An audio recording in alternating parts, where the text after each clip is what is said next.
Hi everyone, hope everyone's doing well. You know me, I'm Tom, coming at you at my bookkeeper's house. Okay, the topic of this video is going to be a lot about financial planning and retirement and all the different things that you have to consider and the things you have to think about. Now, I already started touching on this subject many times, but it's official now. I just want to let you know, as of Tuesday, I officially went into full retirement.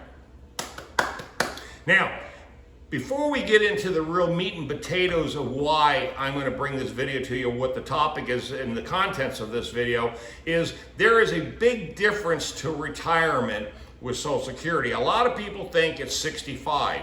It's not true. It's not 65. And a lot of people think it's 62. That's not true either. Full retirement is based on your birth date, okay? And the Social Security Administration will also project out the month and year that you will be able to go into full retirement when you're at 66 and a half. Now, it's different for some people that were born before 1957, okay? Now, also too, my bookkeeper and I are about the same age. She's already gotten her Social Security. Now, she also works full time. Now, I'm also a business owner. So now I've got my Social Security and I work for myself. So there's two different things that you have to consider when it comes to your income, okay? And how you treat your retirement years. Now, what the Social Security Administration will do, will say, okay, on this date, this month, on this, in other words, they project out your full retirement. Mine at 66 and a half was July the 10th, okay? So that's also too when I got my first check, which is direct deposit. I don't send out checks anymore, okay? Now, when I was at the bank and I saw my first check go in, it was confirmed, all the routing numbers, everything was correct, because I wanted to make sure that they had the right information. I asked myself, well, how do I feel about it? And really, I thought it was going to kind of change my life, but it really didn't. All it did really is just add more money into the bank account. But now, as far as, my stress level and, anticipation and, what do I do now? It hasn't really changed anything, folks.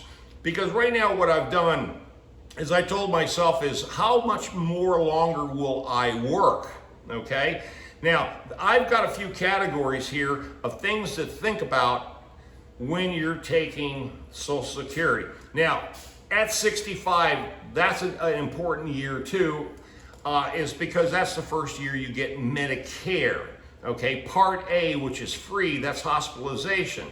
Now, in my case, I have VA.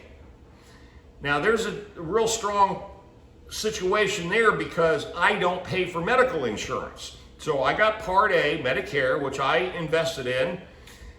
That's through the federal government. And I also have a drug program and emergency room, outpatient care, all that is free of charge through the VA system.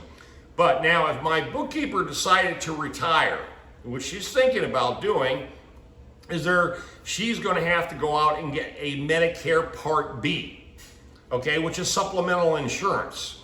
That you will have to pay for. You can just go through the marketplace, like Blue Cross Blue Shield, Aetna, whoever you want to go through, but that will cost you. So you have to calculate that expense within your budget, okay? Now, most people that are living off of Social Security as a one-source income, they really live below the poverty line in most cases because really Social Security doesn't pay that much unless you're at the max, okay? If you are at the max for over, say, 25, 30 years, then the most you're going to get from Social Security is around $3,800 a month, okay?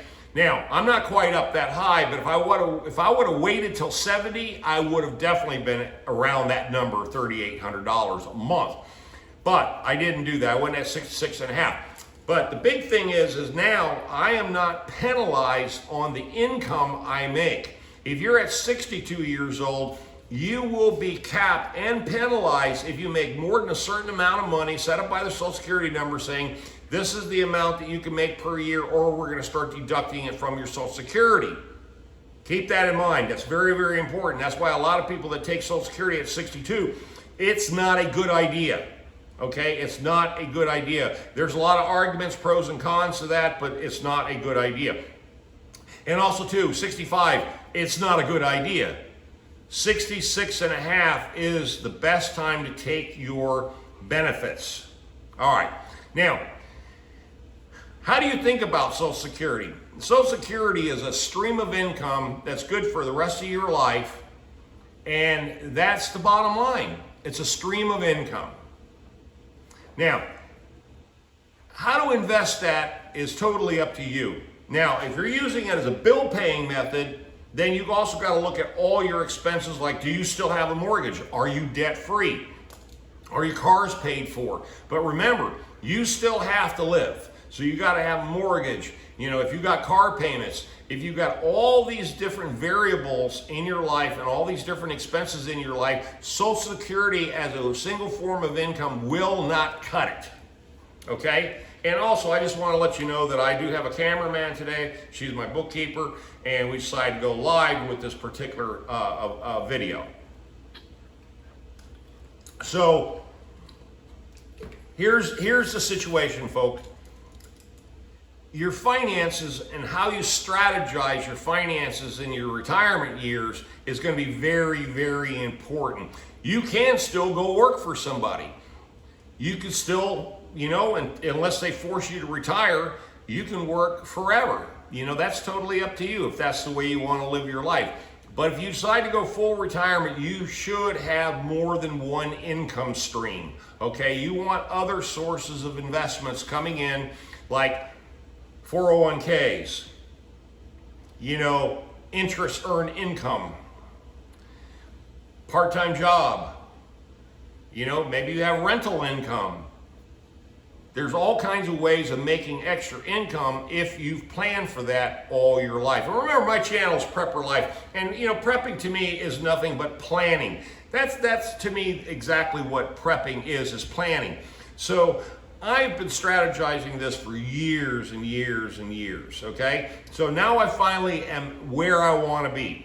Now, then I have to strategize the rest of my life. That also includes your health, your money, your friends, and where you're going to live. What are you going to do? Okay? So now let's get into a little bit more depth is the income. Now with me, I have VA medical benefits. So guess what? I don't spend any money on health care. I have Medicare, which is free, and VA, which takes care of all my outpatient care and drugs, eye vision, that kind of thing. The only thing I need to do is buy a dental policy, okay? Now, if my bookkeeper decided to retire, she would need to go out and buy a supplemental plan, a Part B to Medicare, okay? So that's important to consider. Sometimes those plans can be very, very, very expensive. So you got to be careful about those costs. You doing okay back there? Okay, good. Just remember, she's holding the camera, so we don't have a tripod, but I just wanted to go ahead and get this video out. Now, the other thing is really important is your investments, like for your 401ks. Remember, when you hit 70 years old, you're going to have to start pulling those monies out in dividends, or, you know, the bottom line is you can't keep it any longer than that, okay? You got to either flip it over to some tax deferred or some, you know, other type of IRA, whatever you need to do. But the bottom line is that you got to pull it out. And keep this in mind. Social Security, and if you're working, your income goes up. Now, taxation, you got to be very, very careful. If you have very few deductions, like me, I'm not married, I don't have children, so, but I am an S corporation, so I have a lot of deductions I can claim throughout the year because of the business to lower my gross income, okay? Because they're going to tax you on the net income. So if you got Social Security and you got a regular job, you're making $60,000 a year, and let's say you're making $30,000 a year on Social Security, now you're making $90,000 a year. They're going to tax you on $90,000 if you don't have enough deductions, and if you have interest earned income or any of those other things, those are all considered income, okay, or capital gains. So you've got to be very, very careful thinking that, oh, you just put yourself in a much higher tax bracket. So the amount of money that you pay in taxes could also chew up the amount of money that you're making in Social Security. You understand where I'm going with this? So you got to be very careful. Your financial planning is very, very careful. You do need a bookkeeper. Like I've had a bookkeeper for 18 years. I also have a CPA. These people will keep you out of trouble if you do the books correctly, okay? Follow the law.